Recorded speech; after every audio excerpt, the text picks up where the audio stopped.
நான் தற்போது இருப்பது நீர்கொழும்பு கடற்கரை பூங்காவிலே. இன்றைய திகதி 2026 ஆகஸ்ட் மாதம் 16ஆம் திகதி பட்டம் விடும் கண்காட்சி ஒன்று நடைபெற்றுக் கொண்டிருக்கிறது.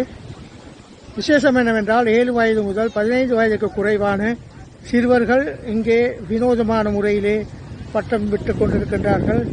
அது தொடர்பான காட்சிகளை பார்ப்போம்.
பறக்க விடுதல் என்பது உலக அளவிலே மிகவும் புகழ்பெற்ற மற்றும் மகிழ்ச்சிகரமான ஒரு பாரம்பரிய பொழுதுபோக்காக கருதப்படுகிறது.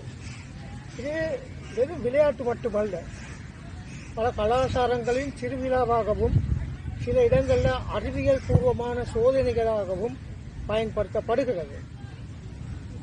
2000ஆம் ஆண்டுக்கு முன்னர், அதாவது சீனாவிலே 2000 ஆண்டுகளுக்கு முன்னர் இந்த பட்டம் கண்டுபிடிக்கப்பட்டது. ஆரம்பத்தில் மூங்கில் மற்றும் பட்டு துணிகளை கொண்டு பட்டங்கள் செய்யப்பட்டன.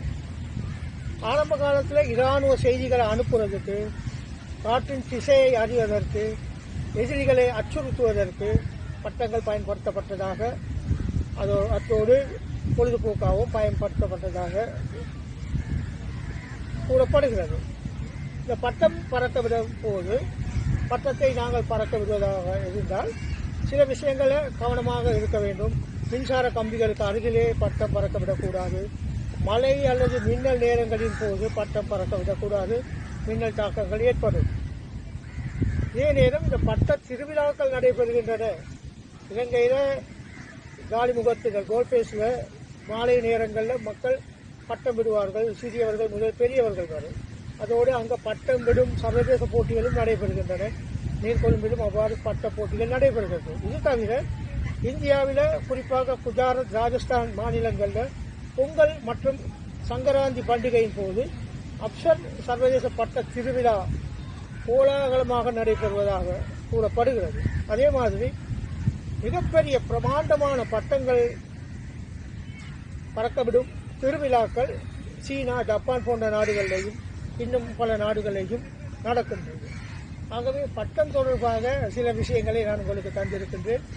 இனி நாங்கள் தொடர்ந்து காட்சிகளை பார்ப்போம்.